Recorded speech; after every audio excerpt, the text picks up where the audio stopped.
Dear Patriots, before the news starts, please subscribe to our Patriotic channel by clicking the subscribe button. Give us a thumbs up to this video. Don't forget to leave your opinion below in the comments section. Share the news on Facebook and Twitter so your friends see it. Thank you. When college tries to cancel Anthem, these patriotic players do something amazing. The NFL is a mess. Players are disrespecting our flag and country, ratings are in the toilet, and public perception of the league is at all-time lows. But there are still good people in the game. When college football players in Hartford, Connecticut got word that the anthem would be canceled, they made a move that will make Americans proud. They joined their fans and sang the national anthem a cappella. The anthem was canceled due to technical difficulties, according to Fox News. But those failures allowed these Americans to show how devoted they are to our flag. It was a fantastic display of unity and patriotism and gave everyone in the crowd, the teams, and hopefully those who watch the video, chills of hope for a better United States of America and happiness to see us as a society beginning to heal, despite the polarization we see among the citizens and our politicians, player Ethan Suraci said. So while millionaire professional athletes are kneeling, these players are singing. Comment USA. And share if you love our anthem. These Americans definitely do.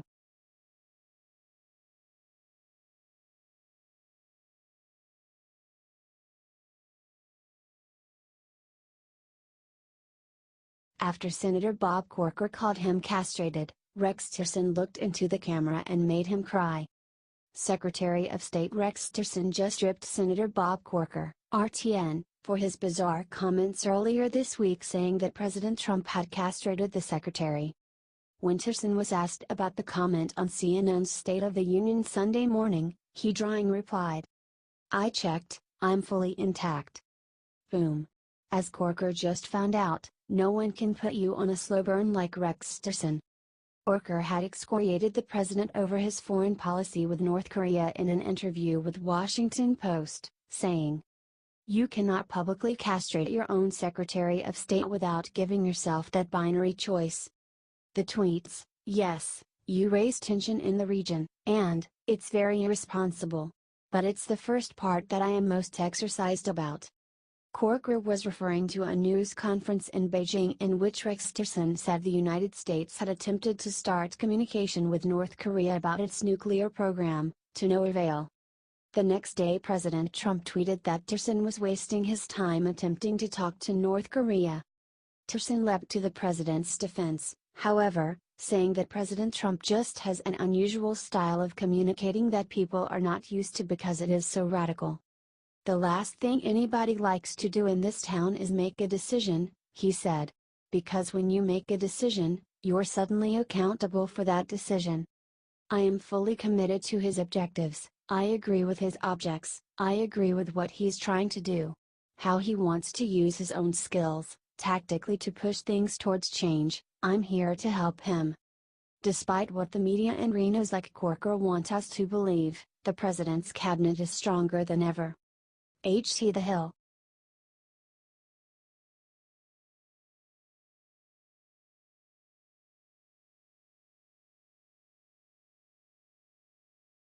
Nikki Haley just let loose on false reports with 2 words that put the media to shame.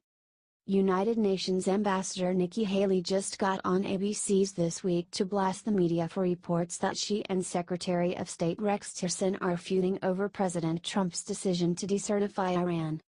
Interviewer George Stephanopoulos referenced a Politico report quoting an anonymous White House official that stated that the tension between Haley and Tillerson was reaching World War III levels. The report claims that Nikki Haley supported decertification, while Tillerson was extremely opposed to the measure and resentful of Haley for supporting it.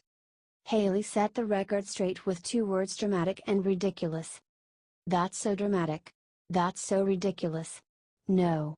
I think what you have is sometimes Secretary Tillerson and I have different opinions, but when we come into the NSC, National Security Council, everybody has different opinions." She continued. "I have my relationship with Secretary Tillerson or General Mattis, or anyone else, It's all a great relationship because we are all looking out for the best interest of America. The mainstream media seems to be trying to divide our leaders and loosen the American people's faith in their talents and abilities.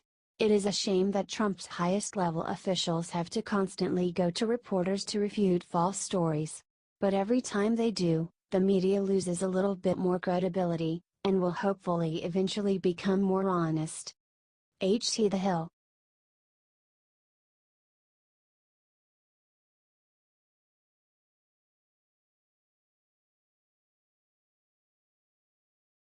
Trump just showed up in D.C., and immediately everyone noticed one new thing on him.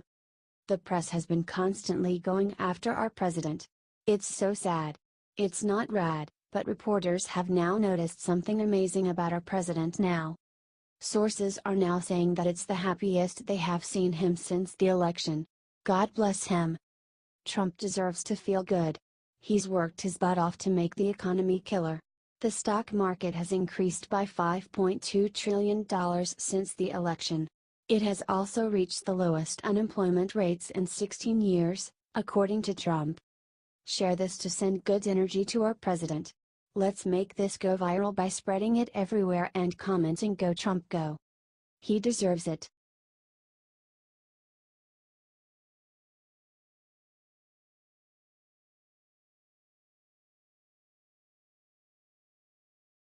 Julian Assange just unleashed a hellish surprise on Hillary Clinton. This is huge. Julian Assange just attacked Hillary Clinton this Sunday. Julian Assange tweeted out something mysterious about Hillary Clinton that has people guessing that something is coming for Hillary Clinton. Julian Assange then pointed out the campaign to claim that WikiLeaks is a Russian-owned institution. He pointed out that even Barack Obama and several Obama officials said that WikiLeaks and Russia were not tied. Then he just dropped a bombshell on Hillary Clinton. Share this if you agree with Julian that Hillary Clinton is creepy. Phew. That's a Sunday night burn if anyone's ever seen one.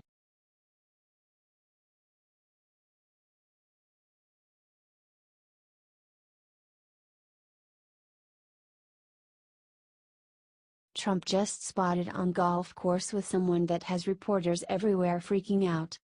Kentucky Senator Rand Paul praised President Donald Trump on his move with taxes and health care after the president crushed him in a round of golf this Saturday, as reported by Nation One News. "The president never loses, didn't you know?" Paul told reporters after the game. "The president and his partner beat myself and my partner by 3 holes. He's a little better golfer than I am, admittedly, but we had a good time.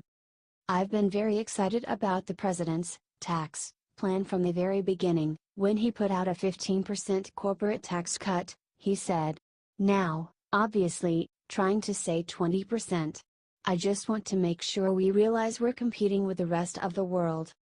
Paul then said that he supports Trump's executive order to take down Obamacare and make it possible for individuals to join together through national health plans.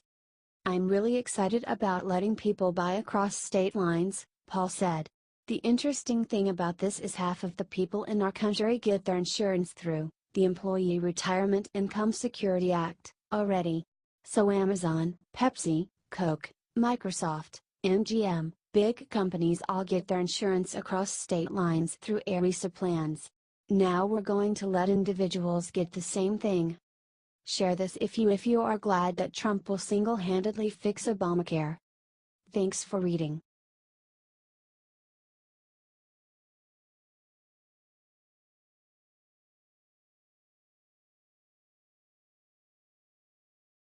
After Trump announced his Iran deal, Bibi Netanyahu just got on TV and said something incredible. American relations with Israel have improved tremendously under President Trump. Those improvements were never more apparent than on Sunday, 2 days after President Trump announced his new Iran policy.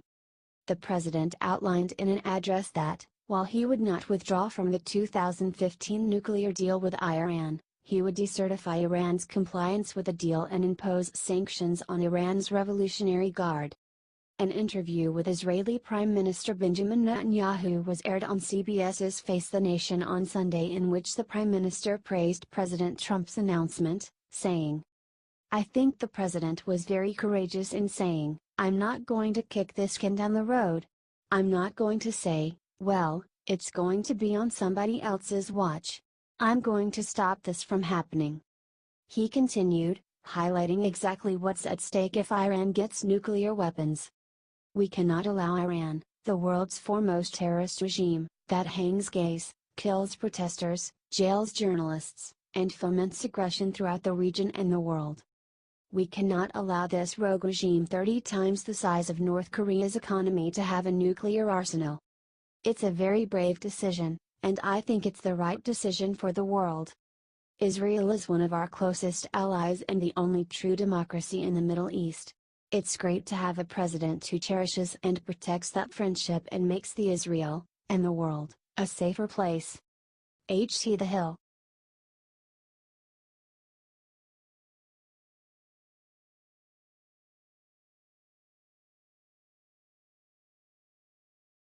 Kellyanne Conway just revealed what she secretly does every day at the White House. White House counselor Kellyanne Conway spoke about her faith during an interview at the Value Voters Summit on Friday. Conway is a strong Catholic and told interviewer Tony Perkins, president of the Family Research Council, that her faith is the bedrock of her life, saying, I don't know how I could do any of this without my faith. And that's because it's a bedrock, because when you are raised in a faith-centric household you realize from the very beginning that there is always something bigger and better than you. She continued. That sort of humility is an important attribute to take to any position that has such great gravity and responsibility as I feel ours do in the White House. Conway spoke about how happy she is to serve her country, and how being a Christian informs her service. I feel incredibly privileged and blessed to serve my country in this position, and if I approach it that way, I'm approaching it as a woman of faith, and somebody who knows that for every time there is a season, and God places us at certain places in certain times in our life. Conway added that she begins each morning in the White House with a prayer. I first of all say a prayer as I walk in, because every day I ask the Lord to bless everyone who works in the building, everyone in the country, everyone who that building represents across the country, for our safety and our security, our understanding, wisdom. Kellyanne Conway is a lovely speaker, and hearing her talk about her faith is nothing short of inspiring. It is great to see godly people in the White House serving us every day. President Trump sure knows how to pick a great team.